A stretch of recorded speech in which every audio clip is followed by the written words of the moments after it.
Junto a nosotros está Víctor Pérez López, gran erudito de la fiesta de los toros, gran escritor.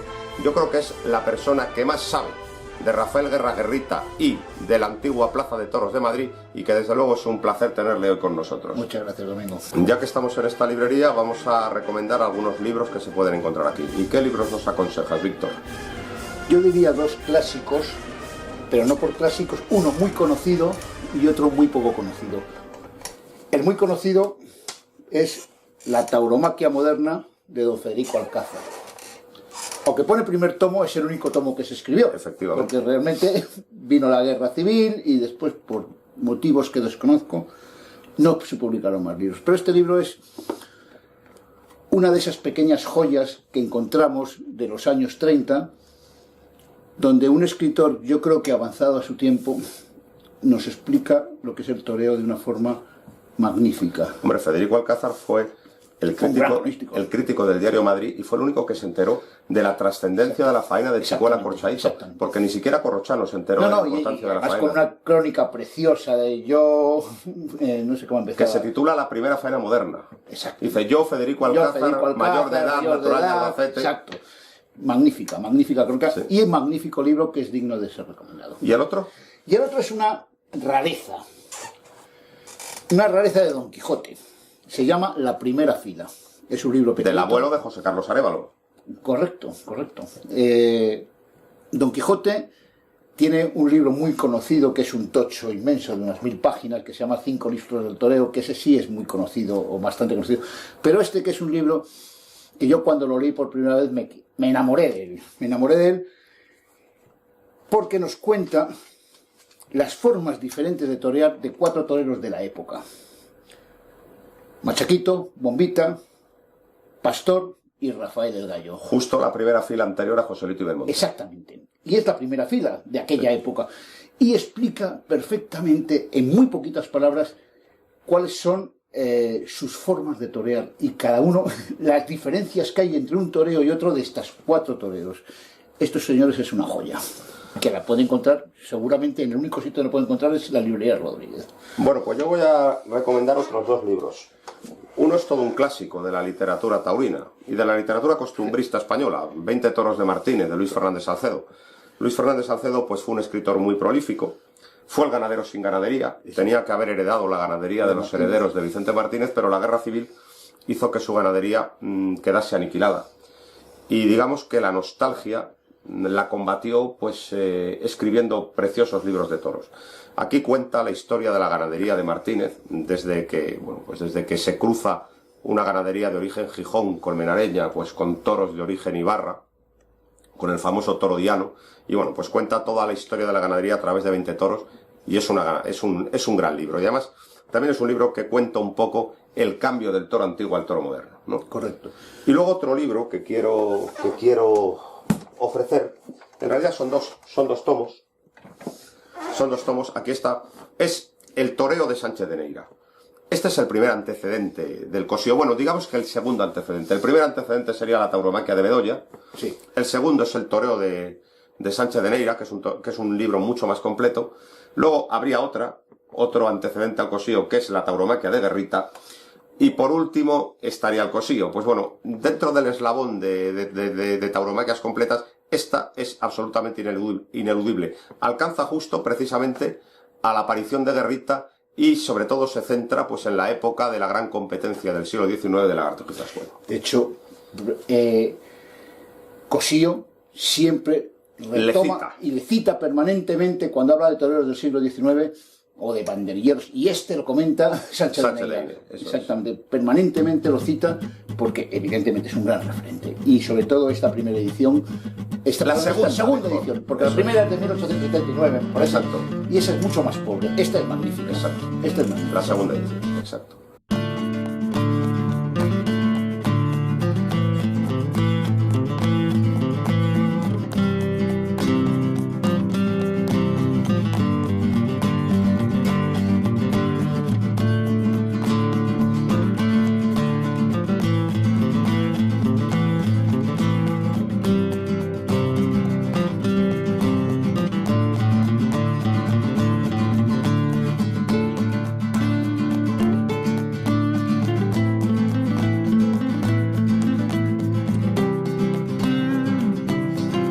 como ven ustedes, estamos en la librería Rodríguez, en el Paseo Marqués de Zafra 31, donde ustedes pueden adquirir todos los libros taurinos que se han publicado, y también pueden adquirir maravillas como la que tenemos detrás, el cartel de la Feria de Santander del año 32, donde hay nombres tan sonoros y tan importantes en la historia del toreo como Félix Rodríguez, Domingo Ortega, Manolo Bienvenida, Marcial Lalanda, Victoriano de la Serna.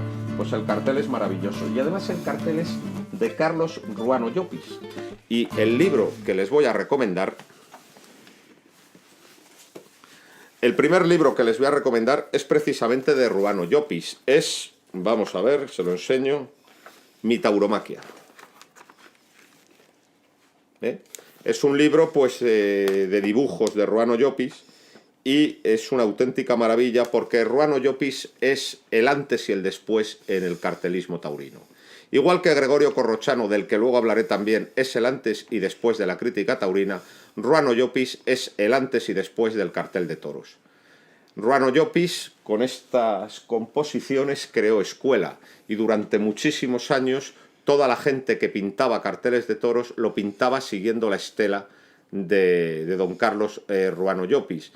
Tiene un montón de seguidores, tanto en España como en México. Por ejemplo, en México, pues Pancho Flores o Antonio Navarrete, y en España, pues desde Martí Font, Croms Extrem, Santos Saavedra, tiene muchísimos seguidores porque fue un antes y un después. Los carteles de Ruano Llopis invitan a ir a la corrida, mientras que los carteles actuales no se sabe muy bien a qué te invitan. Si a una fiesta en Ibiza, a una fiesta de coca en Ibiza, o a una concentración del PACMA. No se sabe muy bien a qué invitan los carteles de toros actuales. Pues evidentemente los carteles de don Carlos Ruano Llopis, que por cierto fue el primer apoderado que tuvo Félix Rodríguez, pues los carteles de Ruano Llopis son una auténtica maravilla, son una referencia en la historia del toreo, y por lo tanto yo creo que este libro pues es un auténtico tesoro. ¿Y qué primer libro nos recomiendas, Víctor? Pues yo me voy a una tauromaquia. En realidad es la tercera tauromaquia, porque Pepeillo, que hace la primera, que es de 1791, creo. Sí. Después hace una segunda tauromaquia más comprensible, menos liosa y enmarañada, que es la de 1801. El año que le mató el toro. No sé si es 1 o 2, pero sí, es a principios de... Sí, que es mucho. Y después la tercera gran tauromaquia, y para mí, si quieres, la más legible, la que se puede leer mejor, la que podemos entender mejor, es la de Montes. Enséñala a la cámara. Ya el toreo había evolucionado. Con Montes evolucionan muchas cosas, desde el traje de torear, la montera y el tipo, la forma de torear. Cuidado, evolucionan, pero no tiene nada que ver con el toreo actual. Y creo que leer la tauromaquia de Montes es necesario para cualquier nuevo aficionado o aficionado, y además la podemos encontrar desde las carísimas primeras ediciones hasta a precio muy barato y muy asequible para todo el mundo. Pero dicen que en realidad Paquiro la inspiró o la dictó, sí, porque la escribió Santos López Pelegrín Abenamar. Sí, Abenamar es digamos uno de los primeros grandes escritores de crónicas taurinas. La crónica taurina de aquel tiempo siempre era muy curiosa, porque siempre estaba ligada a lo político. Siempre los liberales y conservadores siempre metían permanentes pullas, y algunas son auténticos rollos. O sea, yo la de Perogrullo, las crónicas de Perogrullo tienen 3/4 partes de política y 1/4 parte de lo que fue la corrida. Es verdad. También hay dudas, porque también se dice que un médico se llama Rancés. Fue el auténtico escritor y no Santos Pelegrín. Bueno, no lo sé. No lo sé. De todas formas, merece la pena leer. Muy bien. Pues yo voy a presentar otro libro que creo que es fundamental. Es ¿Qué es torear?, de Gregorio Corrochano. Esta es la última edición que ha hecho Bellaterra, que es preciosa además, pero también tienen ediciones pues más caras y más antiguas. Gregorio Corrochano, en ¿Qué es torear?, Bueno, en realidad este libro tiene dos partes. Tiene la introducción a la tauromaquia de Joselito y la introducción a la tauromaquia de Domingo Ortega. Y además dos partes escritas en distintas épocas. Primero salió la de Joselito y luego se completó con la de Domingo Ortega. La de Domingo Ortega es más lírica, más poética, más destinada a agradar al amigo, porque Gregorio Corrochano era íntimo de Domingo Ortega, los dos toledanos. Pero yo creo que la parte verdaderamente imprescindible para todos los aficionados es la introducción a la tauromaquia de Joselito, la primera parte. Hasta tal punto me parece imprescindible que a mí, cuando se me acerca un aficionado joven que quiere leer de toros y me dice qué es lo que le aconsejo que lea, lo que siempre le aconsejo que lea en primer lugar es la introducción a la tauromaquia de Joselito de Corrochano. ¿Por qué considero esta tauromaquia de Joselito tan importante? Porque Corrochano, describiendo el toreo de Joselito, lo que hace es pues explicar cómo se debe lidiar un toro. Y digamos que los fundamentos de la lidia no han cambiado tanto. Quizá pues ha cambiado lo que es la estética o la técnica, sobre todo de la faena de muleta, pero lo que es la lidia en su conjunto y en sus 3/3, pues sigue siendo tal y como la planteó Joselito. Joselito fue el rey de los toreros, quizá fue el mejor torero de la historia, y desde luego Corrochano cuenta aquí muy bien la grandeza de Joselito y cómo se debe lidiar un toro. También en este libro se ve que Corrochano debía algo a Joselito. Sí. Corrochano fue el gran publicista o el gran exaltador de Joselito hasta el año 17. En el año 18 la relación se enturbia con motivo de la Monumental de Sevilla, porque Corrochano escribía en ABC y ABC tenía unos enormes intereses con los maestrantes. Entonces los directores de ABC obligan a Corrochano a meterse con Joselito. Luego hay un acuerdo, luego hay una paz entre Corrochano y Joselito. Esa paz lleva a Joselito a torear en Talavera de la Reina y el toro Bailaor le mata. Que era de la familia, concretamente de Exacto. Corrochano. Era de su tía Venancia. La viuda Exacto. de Ortega era la tía de Corrochano. Y quienes montaban la corrida eran los primos hermanos de Corrochano. Total, que Joselito muere el 16 de mayo de 1920 en Talavera, y Corrochano siempre tuvo ese pesar.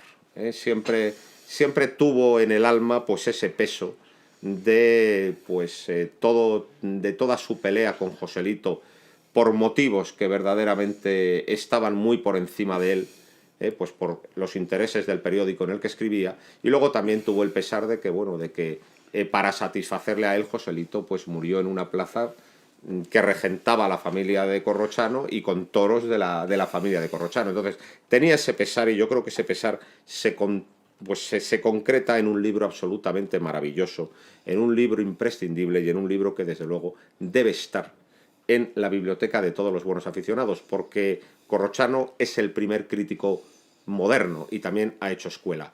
Este libro es imprescindible. ¿Y cuál es el otro libro que nos ofreces? Pues un libro absolutamente de bibliófilo. Yo creo que no hay un bibliófilo taurino que diga que es un gran bibliófilo si no tiene esta pequeña joya que se llama El Doctrinal Taurómaco de H. H es un tipo muy peculiar, o sea, ha sido, yo creo que ha tocado todos los palos del toreo. Fue ganadero. Sí, fue ganadero, pero antes que ganadero fue garrochista, fue caballero en plaza. Muy malo, por cierto. Sí, pero fue caballero en plaza. Sí. De hecho, sí, creo que participó en 2 corridas. Sí. Fue ganadero, que después fue la ganadería que fue luego de Donato Palomino, anteriormente fue de H. Fue un gran aficionado, fue el inventor del pañuelo verde. Sí, señor. Que eso no se acaba de saber. Después, en los años 80, hubo un tal Manolo Santos que por unas circunstancias de la vida se lesionó en una pañuelo y dedicó a llevar serruchos, el pañuelo verde, y eso fue copiado por todo el mundo. Pero el primero que sacó un pañuelo verde en la Plaza de Madrid se llamaba Antonio Fernández Heredia. H se sentaba en la delantera, en la meseta de Toriles de la antigua Plaza de Toros de Madrid, y iba a los toros con una maleta. y de la maleta sacaba un montón de objetos en función de cómo iba la corrida. Que había que se estaba lidiando un manso, sacaba un cencerro. Que se estaba lidiando un toro muy chico, sacaba un pañuelo donde estaba representado un chivo. Que la cosa era muy aburrida, sacaba otro pañuelo donde había unas zetas de estar dormido, ¿no? Y bueno, y siempre iba...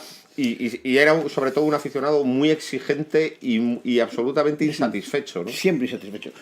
Pero es que además después fue escritor en varios periódicos de la capital, o sea, después hizo esta pequeña joya. Enseña la primera hoja. Aquí está, que es muy bonita. La primera hoja es preciosa, el tauromado. Doctrinal tauro. Doctrinal, taurómaco de H. Es magnífica. Después también fue el primer asesor taurino de la Plaza de Toros de Madrid. Sí, fue el primero. Fue el primer asesor taurino de la Plaza de Toros de Madrid. Después, bueno, yo creo que fue todo dentro del mundo del toreo. Tocó todos los palos, unas con mayor aciertos que Maestro otros. de esgrima también, fuera de la plaza. Fuera de la plaza.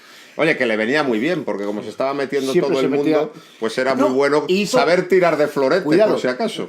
Hizo el primer proyecto de reglamento de la Plaza de Toros de Bilbao. Sí. Una cosa muy interesante. Sí.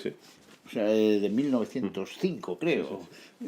El primer reglamento de la Plaza de Toros de Bilbao está escrito, encargado por los aficionados o la gente de la Plaza de Bilbao, que lo hiciera H, y lo hizo, y es un reglamento muy curioso. Sí. Muy extraño y muy difícil de conseguir. En resumidas cuentas, el H es un libro indispensable para cualquier verdadero aficionado, más que aficionado, bibliófilo, porque no es un libro barato, está claro. Y luego además está muy interesante porque se van a dar cuenta todos los aficionados. Jaquetón. La fotografía de seguramente el toro más bravo. Enséñalo. El toro más bravo. Del cura Solís. Lidiado en 1887. Por Currito, el hijo de Cúchares, que estuvo desastroso y que fue un toro indultado. Después de recibir, creo que 8 varas. Sí. Pero no pudo seguir a los cabestros. 9 balas y 8 caballos muertos. No pudo seguir porque una coz le dejó inútil para la lidia y murió ante la locura del público. Seguramente es el último gran toro de la época antigua. Después ya hay otros toros. Pero lo que tiene muy curioso el libro, es que quien lo lea se va a enterar de las muchísimas corruptelas que había en la suerte de varas cuando no había peto. Exactamente. Desde los caballos, que eran absolutamente inadecuados, auténticos esqueletos. Pero esqueletos andantes. Y claro, toda la corrupción que había, pues para convencer a veterinarios de aprobarlos, para luego convencer a los picadores que se subieran en ellos, había que pagarles. Todo el mundo untaba porque, como tú sabes, estaban las 3. Sí. Número de varas, número de derribos, número de caballos muertos. 12, 7, 4. Bueno, entonces, los caballos eran unos auténticos esqueletos y, claro, nunca cumplían el reglamento. Entonces, los veterinarios los aprobaban de aquella manera para no suspender la corrida. Luego los picadores se negaban a subirse en ellos y había que subvencionarlos para que se subieran. O sea, todo era un desastre. Y luego, otra gran corrupción que había y que sale mucho en el libro son las pullas. Porque claro, los picadores siempre intentaban una pulla que les defendiera un poco y que hiciera más daño, ¿no? Y entonces H, todos los lunes después de la corrida, escribía al señor gobernador civil quejándose de todos estos atropellos. Y el señor gobernador civil de Madrid estaba hasta las narices de H, porque en cuanto llegaba a su despacho lo primero que se encontraba era la carta de 7 folios de H contando todas las irregularidades que había habido en la corrida. Fíjate, H también tiene la virtud de entender por dónde iba la cosa, por dónde iba la tauromaquia, quiero decir la tauromaquia. Y ahí el toro, en una famosa corrida concurso, que hubo el premio entre dos toros, no me acuerdo. El de Gamito, concurso de Gamito. Gamito no fue el mejor toro en el tercio de varas. No, fue uno de Guadalés. Fue uno de Guadalés, exactamente. Es que es un lujo, con la memoria que tienes. Fue un toro de Guadalés. Pero Gamito fue el toro más completo en todos los tercios defendió el premio a Gamito por ese mismo hecho. Sí, no es el toro mejor en varas, no ha sido, pero fue el mejor toro en todos los tercios. Empezó a intuir, como aficionado en aquel tiempo, que el toro era algo más que la suerte de balas, donde se quedaban ahí la suerte de muletas, seguía siendo preparación para la muerte del toro.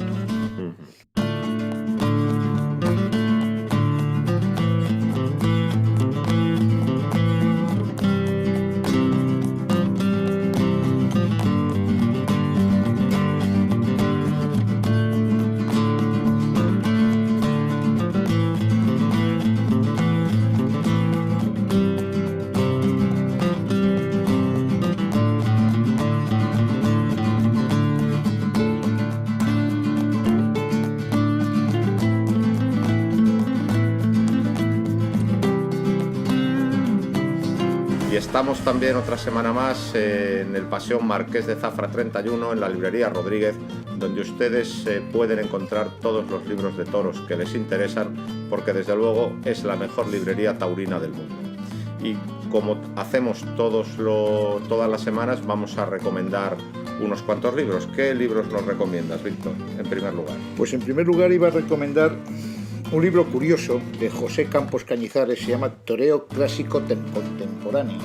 Un nombre bastante sorprendente. Y el libro en sí es sorprendente porque es un libro editado en China. Bueno, él está de profesor. Él está de profesor en la Universidad de Guangzhou. No, él está en Taipei. En Taipei. No sé si es Taipei exactamente, sí, pero es una universidad de lo que es Taiwán. Y es muy aficionado a los toros. De hecho, fíjate que hay un libro, hacen una revista anualmente sobre la cultura china y cultura española. Hace una revista anual que se llama Encuentros en Catay. Y desde que está él, Encuentros en Catay tiene pues muchos volúmenes, hasta más de 100 páginas dedicados a la tauromaquia. Estupendo. O sea, es como aficionado y como divulgador del mundo de los toros en un mundo asiático, pues es una estrella. ¿Y en qué consiste el libro? Y este libro, bueno, hay que decir que Campos Cañizares tiene su tesis doctoral, hace un libro, que no es este, es sobre el toreo de tiempos de Felipe V, editado por Sevilla, por la Real Maestranza. Sí, por la Real Maestranza. Y este es un libro que he sacado de escritos, conferencias y artículos sobre 1000 cosas diferentes, o no, 1000 cosas no, porque no son 1000 cosas las que... Pero sí, pues introduce el toreo de Domingo Ortega, el toreo de Joselito, el toreo, por supuesto, de su ídolo, y en parte mío también, que es Antonio Cheguera Antoniete. Hace un estudio original sobre Hemingway, dando valor tal vez a su indiscreción de alguien que no tenía ni puñetera idea de toros y se mete a hacer crónica taurina siendo un americano más o menos, entre comillas, loco que viene a España, pero bueno, que está interesante y curioso. Y luego además el libro está muy bien ilustrado. Está perfectamente bien ilustrado, fíjate, porque todas las ilustraciones son originales, no sé si se pueden ver, las hay mejores, las hay peores, pero son ilustraciones generalmente de amigos suyos, de pintores reconocidos. Algunos pintores reconocidos. Esta es preciosa. Y bueno, pues el libro como libro ya tiene el mérito de estar muy bien encuadernado, muy bien editado y sobre todo con cosas muy interesantes. Muy bien. Bueno, pues yo en primer lugar voy a recomendar un auténtico clásico, que es Antes y después del Guerra, de Félix Bleu. Este es un libro que es imprescindible en la biblioteca de los aficionados. Bueno, Félix Bleu en realidad se llamaba Félix Aguirre Vidal y era farmacéutico, era boticario y tenía la farmacia en la Puerta del Sol. Y en la rebotica, pues durante muchísimos años, durante los últimos años del siglo XIX y los primeros del XX, pues se reunía mucha gente a debatir sobre dos cosas fundamentalmente. Sobre ópera, porque este señor era un gran wagneriano, y sobre toros. Con respecto a su filiación taurina hay que decir que era sobre todo un acérrimo frascuelista. Frascuelista a muerte. A muerte. Entonces este libro lo que hace es relatar toda la trayectoria de Lagartijo y Frascuelo en Madrid, también la trayectoria de quienes siguen a Lagartijo y Frascuelo, es decir, de Guerrita, Mazantini, Espartero, Reverte. Luego también hace una referencia muy extensa a la Edad del Bronce, es decir, a la época de Machaquito y Bombita, y el libro termina justo en el año 1914, cuando aparecen Joselito y Belmonte. En ese momento termina el libro. Este es un libro que es un canto a los tiempos ya idos, es un recuerdo apasionado de la competencia de Lagartijo y Frascuelo, para que se vea que la nostalgia en el aficionado taurino es una cosa que siempre ha estado presente. Y yo, desde mi punto de vista de lagartijista, pues yo soy bastante crítico con el libro porque, claro, yo soy de Lagartijo, no soy de Frascuelo. Creo que desde un punto de vista de trascendencia histórica, Lagartijo fue mucho más importante que Frascuelo, y aquí, quien se lea esto, parece que Frascuelo siempre estuvo por encima de Lagartijo, y no es cierto. Pero a pesar de esa crítica que hago, les aconsejo el libro porque quizá para un neófito es el mejor y primer acceso que hay sobre la época de Lagartijo y Frascuelo, que es absolutamente fundamental en la historia de la fiesta, porque ahí tuvo lugar la primera revolución industrial del toreo. Sí, además, sabes que yo tengo mis recelos, porque además de ser lagartijista, soy guerrista, y claro, entonces ya es la leche, o sea, porque a Guerra, que le admite como el gran torero hasta el 94, a partir del 94 le da estopa hasta por debajo del carnet de identidad. Y después me molesta profundamente cuando habla de las 4 líneas finales de Joselito, que es otro de mis debilidades, y creo que tuya también, donde le da también estopa, cuando estaba recién salido, que o sea, había tomado ese, pues yo creo que ni le vio como matador de toros, simplemente le vio como novillero. Es al revés. A Joselito le llega a ver como matador de toros, y a quien solo ve de novillero es a Belmonte, que sí que le impresionan sus 5 Verónicas y la media sin enmendarse.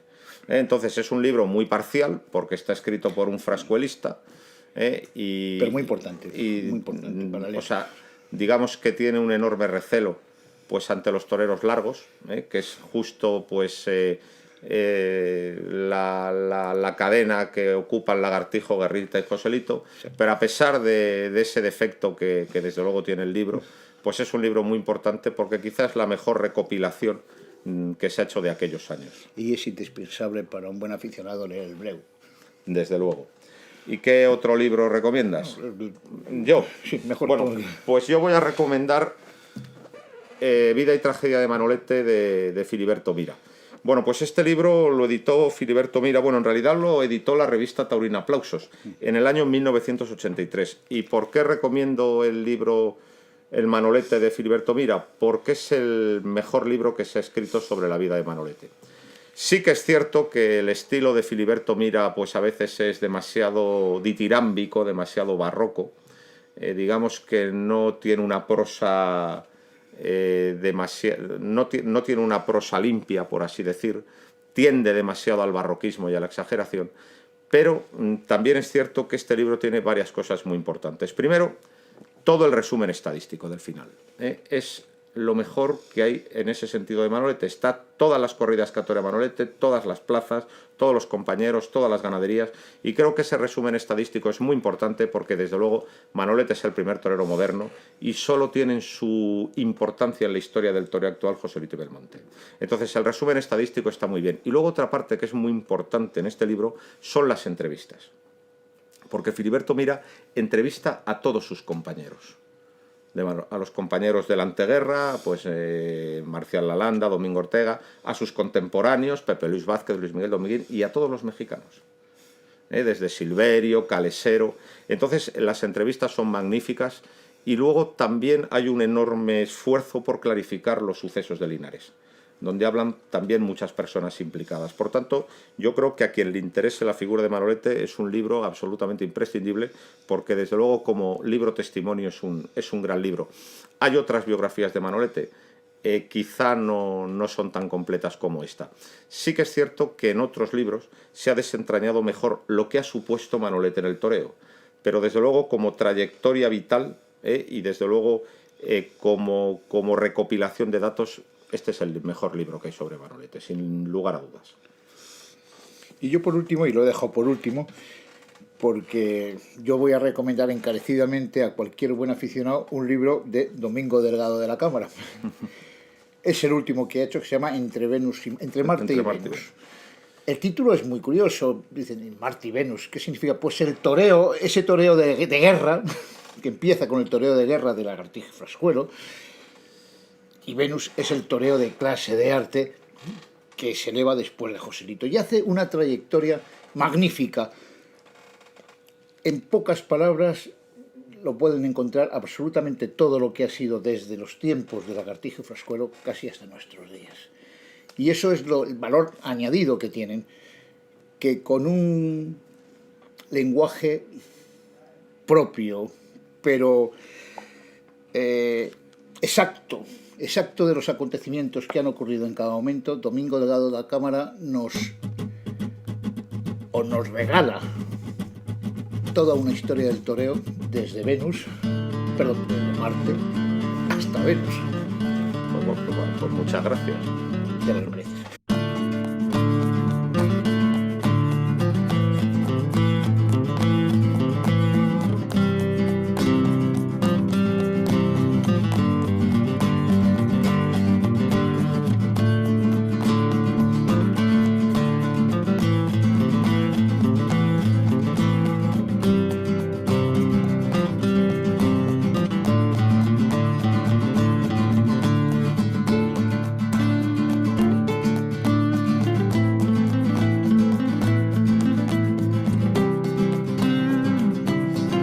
Y nada, pues estamos una semana más en la librería Rodríguez, en Paseo Marqués de Zafra 31, y desde luego estamos rodeados de maravillas. Por ejemplo, las láminas centrales de la revista La Lidia. Explica un poco, Víctor, lo que fue la revista La Lidia.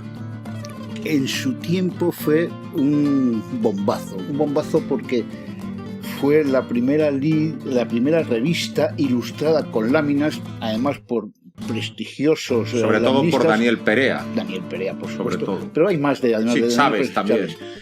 Y empezó hacia 1882 y terminó casi a final de siglo, de 1900. Durante todo este tiempo, además, tuvo una gran difusión, o sea, llegaba a todas partes. Llegaba a todos los casinos de España y a todas las barberías. Y desde luego, y hasta las pescaderías donde volvían, cuando eran las viejas, las volvían con un papel de La Lidia. Cosas que pasaron. Y además de tener magníficos escritores, Sánchez de Neira escribió en La Lidia. Carmini Millán me parece que también hace colaboraciones. O sea, los escritores importantes de la época hacen magníficas colaboraciones. Además tiene unas láminas que son absolutamente maravillosas. Todavía hay láminas que son espectaculares y maravillosas de cómo era el toreo, porque hay láminas desde tiempos de pintan Pello, a Pedro Romero y a Pepe. Pintan, no sé, la licenciado de Falces y demás cosas que ocurrían, que no sé si son reales o no, que sí son reales, perdón, que sí existían, esas cosas existían en los que eran las mojigangas, lo que llamaban mojigangas, que era una especie de novilladas. Y después hay todas las grandes figuras de la época, desde Lagartijo, Frascuelo. Y luego en las láminas queda, yo creo, reproducidos todos los incidentes de la Lidia, ¿no? Los incidentes, las broncas, las cogidas, los toreros, las cosas curiosas, un picador toreando por Verónica porque la habían derribado 6 veces y le ha cabreado. O Badila banderilleando, que otro picador. O sea, cosas curiosas que ocurrían que ahora no nos podemos ni imaginar que pudieran existir. Y es si uno puede tener unas láminas interesantes de La Lidia, bueno, si puede tener toda la colección de La Lidia ya sería la leche, yo creo que. Pero si hay láminas que merecen la pena tener. Dice, bueno, tengo y enmarcar una lámina de La Lidia. ¿Y qué libros nos traes esta semana? Pues hoy traigo 2 libros curiosos. Uno, por más que conocidos, siempre me parece este es el libro perfecto de viaje. O sea, tú vas en un avión, en un coche, y tienes la oportunidad de leer 20 minutos, pues te lees un cuentito. Son los cuentos del Viejo Mayoral de don Luis Fernández Salcedo. Y esta edición, porque han salido muchas ediciones, la presento, es una que prologa Rafael Cabrera Bonet. Lo importante de esta edición es que tiene todos los cuentos. Sí, porque siempre se quedaban, en todas las ediciones anteriores, siempre se quedaba alguno fuera. Creo que nada más hay 6, que hay una edición rara de los 6 cuentos de los cuentos trasconejados del viejo mayoral. Exclusivamente son los que faltan. Todos los demás los encuentran en esta edición. Además, no es un libro caro, es un libro, ya digo, para cualquier aficionado que le guste leer a un escritor tan costumbrista y tan ameno como Luis Fernández Salcedo, es perfecto. Pues muy bien. Este es, no sé, es un libro de cabecera y es un libro de viaje. Sí. Si tú viajas en avión, te libras 3 o 4 cuentos.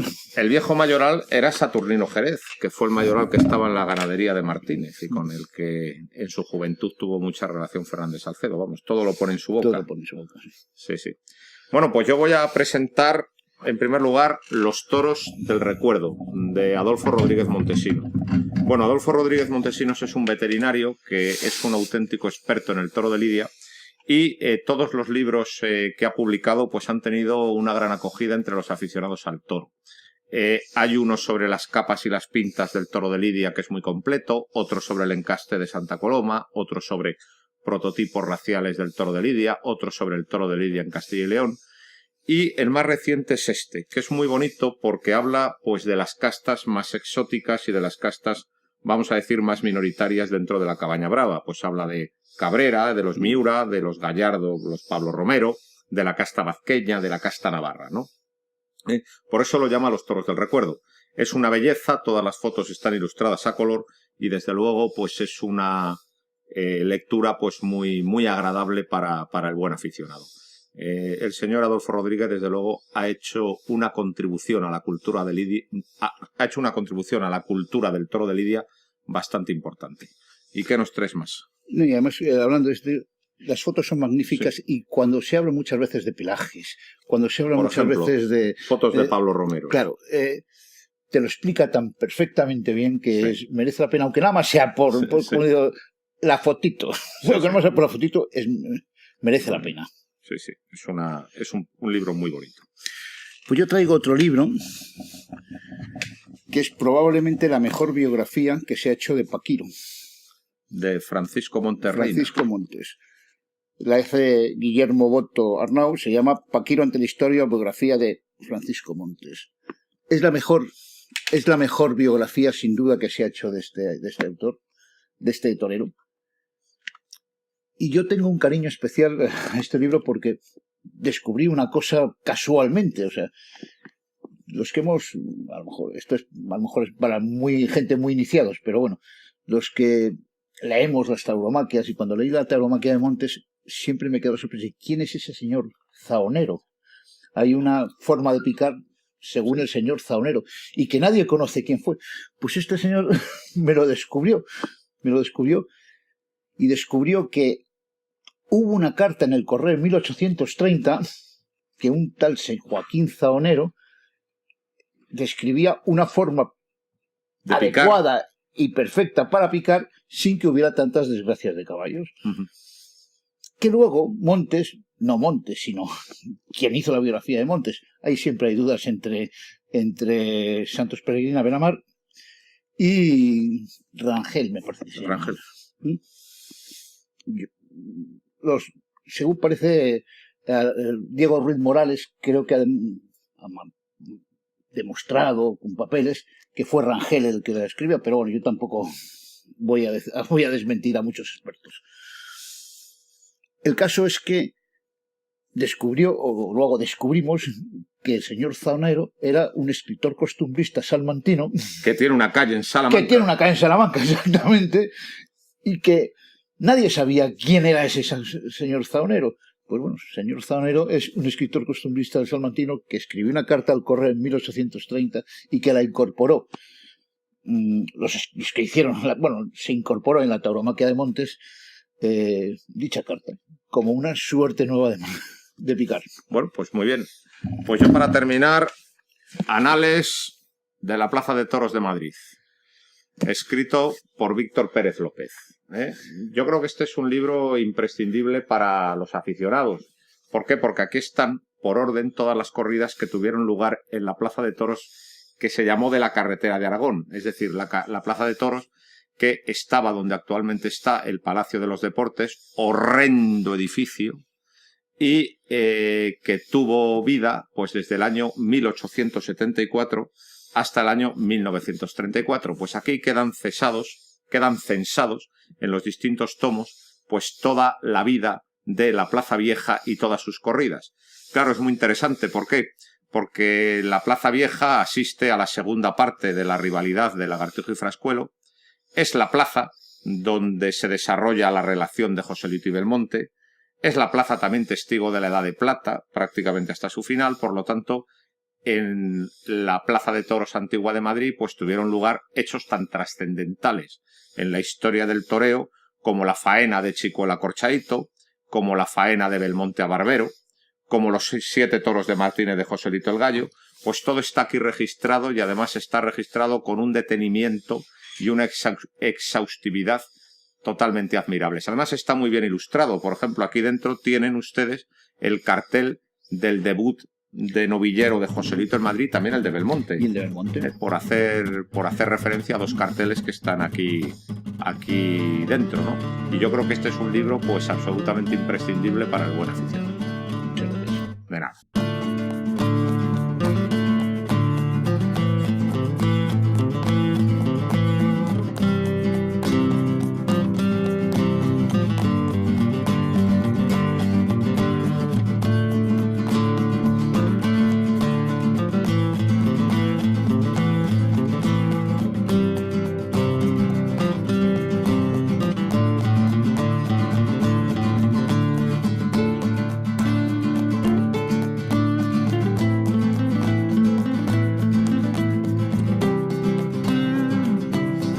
Vamos a recomendar, para empezar, unos libros de toros. ¿Qué nos recomiendas? Pues hoy se me ha ocurrido recomendar algo que no habíamos hecho, que son novelas taurinas. Y me he ido a las más clásicas, y no por ser las más clásicas son las peores, al revés. Son de dos estilos diferentes. Una es Las Águilas de López Pinillos. Es una novela... Enséñalo. Es una novela dura, porque es dura, con un entramado taurino nada triunfalista, siempre más bien seco, como lo es siempre los escritos de Parmeno, ¿no? Y yo les recomiendo que la lean porque dentro de las novelas clásicas de toros seguramente es una de las más importantes. Tampoco voy a decirles a destriparles la novela, pero recomiendo. Hay escenas de la novela que a mí se me han quedado grabadas desde el momento en que yo las leí, y cuando ustedes las lean verán que son absolutamente dantescas. ¿Y la otra? Y la otra son 2 tomos de una novela muy conocida que es Currito de la Cruz. Currito de la Cruz de Pérez Luguín. Esta es una edición maravillosa que tiene la librería Rodríguez. Sí, seguramente es más conocida, sobre todo porque se hizo una película. Se han hecho varias, ¿no? Se hizo varias. La más famosa y la más importante seguramente es donde participó Pepín Martín Vázquez. Efectivamente, pero por lo menos ha habido hasta 4 versiones. Ha habido versiones anteriores, que incluso alguna de cine mudo. Claro, una de cine mudo, me parece que con Rodolfo Valentino. Otra en los años 30, y el protagonista es Antonio García Maravilla, que por cierto aquí tenemos el cartel de su alternativa en Santander en el año 32. Y hay otra posterior a la de Currito de la Cruz, protagonizada por Manuel Cano el Pireo en los años 60. Sí, que fue bastante peor. Sí, yo creo que la mejor es la de Pepín. Y sobre todo la mejor porque... Por las imágenes de Pepín Por las toreando. imágenes de Pepín Martín Vázquez toreando. Y bueno, se aleja un poco, digamos, de la cinta cinematográfica, pero es una novela. Es un clásico de la literatura taurina, y quien quiera leer una novela de toros, pues aquí tienen 2 opciones, cada una en un estilo muy diferente y ambas muy apetecibles. Yo creo que hay una tercera muy interesante, que es Los clarines del miedo, de Ángel María de Lera. Es una magnífica novela. Que habla pues de una novillada de pueblo, ¿no? Con 2 arquetipos muy distintos, la de el torero novel que tiene muchos sueños en la cabeza, y la del torero fracasado, ¿no? Es una novela dicotómica muy interesante que también fue llevado al cine. Es esa, por Antonio Bienvenida. No, esa es Tarde de Toros. Pero Tarde de Toros tiene también ese sentido claro. del toreo antiguo, Sí. que es Domingo Ortega y que está decayendo. La figura del torero, que es Antonio Bienvenida, y después el tercer torero, que es el torero emergente, ¿no? Que es Enrique Vera, en este caso. Enrique Vera, en este caso, que después se quedó en emergente. Pues Los Clarines del Miedo se llevaron al cine a finales de los años 50, yo creo en el año 58-59, y el protagonista es Paco Raval, que interpreta al torero fracasado, que se llama en la ficción El Aceituno, y ya lo hace de maravilla, mucho antes de Juncal, y ya verdaderamente... La más grande obra... Sí. Sin lugar a dudas, cinematográfica que se ha hecho de toros, Juncal. Bueno, pues en estos Clarines del Miedo del año 59 ya Paco Raval encarna muy bien al torero, porque el torero es una profesión que es muy difícil de hacer por quien no lo es.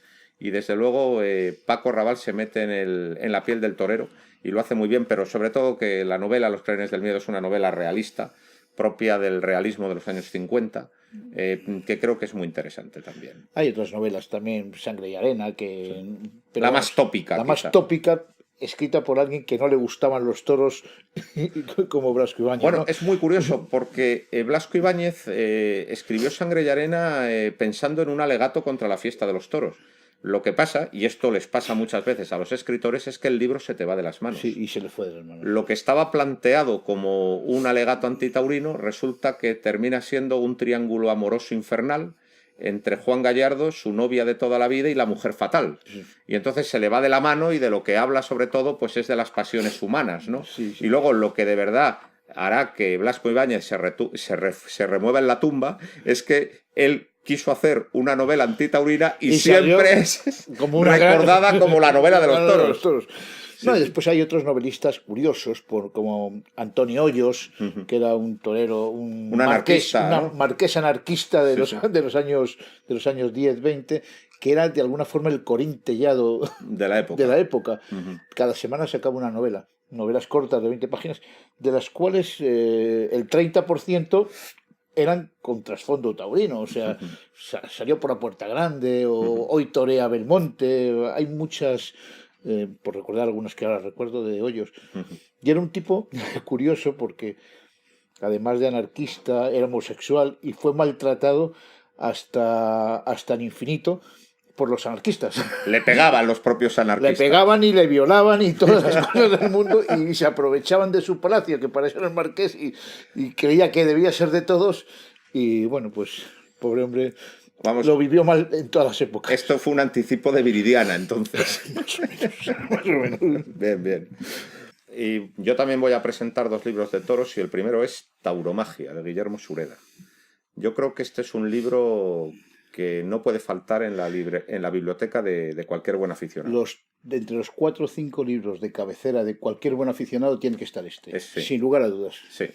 Es el libro de madurez de Guillermo Sureda, que ya había escrito varios libros antes, pero sin duda este es el mejor. Además, lo editó Austral en una edición muy barata, por lo tanto es accesible a todos los bolsillos. Y Guillermo Sureda era el crítico taurino del Diario de Mallorca, porque aunque ahora parezca increíble, en Mallorca, después de Madrid y Barcelona, era la plaza donde se celebraban más toros, en Palma de Mallorca, daba toros todos los domingos. Y sus críticas pues eran muy agudas y muy inteligentes, gran partidario sobre todo de Paco Camino y del Viti. Y luego vino a Madrid en los años 70, pero Alfonso Navalón y todas estas almas piadosas pues le hicieron totalmente el vacío y no pudo escribir en ninguna parte. Pero desde luego este es un libro absolutamente imprescindible, porque este es un libro de alta filosofía taurina. Se mete en lo que es la esencia del toreo, y además se mete de un modo muy agudo, muy penetrante, muy inteligente, sin recurrir nunca al tópico, y desde luego el aficionado que lo lea va a descubrir muchas cosas. Muy claro, porque no hace falta ser un gran conocedor del mundo de los toros para entender perfectamente lo que quiere decir en cada momento Guillermo. A mí, ya te digo, me parece... Después también hace libros y es muy seguidor de Antonio Ordóñez, sí, y de Antonio Bienvenida. O sea, es un gran aficionado, sobre todo es un escritor que además es gran aficionado. Efectivamente, por lo tanto es un libro totalmente imprescindible. Y si he presentado Tauromagia, ahora presento Tauromaquia, de Néstor Luján. Bueno, pues Néstor Luján es otro gran personaje en la historia de la literatura taurina. Néstor Luján tiene una historia del toreo escrita... Es la historia del toreo que es magnífica. Además con láminas... hay varias ediciones. Hay una edición, la que tengo yo, que es una edición preciosa, sí, con láminas como puestas sobre una hoja en blanco, sí, una auténtica preciosidad. Es un libro también, es una historia del toreo muy sagaz, un libro también imprescindible, pero Tauromaquia a mí me gusta especialmente. Primero por una razón sentimental. Este es el primer libro de toros que yo tuve. Y entonces, pues eso es una cosa que verdaderamente me ata y me une a él. Pero además es que después, habiéndolo leído muchos años después de la primera vez, es un libro grandioso. Este libro se lo encarga Ediciones Nauta a Néstor Luján, pues un poco para tener un libro de cabecera de un tema, es decir, las editoriales en aquellos años, en los años 50 y 60, hacían lo que se llamaba libros de fondo libros temáticos, vamos. Sí, libros de fondo de biblioteca, libros temáticos. Entonces todas las editoriales tenían un libro de cabecera de un tema, ¿no? Entonces le encargaron a Néstor Luján que hablara un poco de lo que es el toreo y que describiera un poco pues la corrida de toros. Y le salió una auténtica maravilla, porque aparte de describir lo que es la corrida de toros, va enlazando toda la descripción con historias antiguas. Aparecen todos los grandes toreros del pasado, desde Pepeillo, Cúchares, Pedro Romero, Paquiro, hasta los más actuales, hasta Litri y Aparicio, los más actuales cuando se escribió el libro, ¿no? Entonces, aparece toda la historia del toreo, está comentado muy bien, tiene unas anécdotas excelentes. Luego, además, las fotos son maravillosas, son de Catalá Roca. Fotos hechas en la Plaza de Toros de Barcelona a finales de los 50 y en unos Sanfermines de finales de los 50. ¿Qué importancia tenía Barcelona en los años, sí. desde el siglo XIX hasta los años 60? Claro. O sea... Y entonces, pues es un libro maravilloso que yo recomiendo. Probablemente, cuando ya una persona ha ido a los toros, quizá recomendaría otro, pero si hay una persona que no ha ido nunca a los toros, que se lea este antes de ir. Es un libro maravilloso.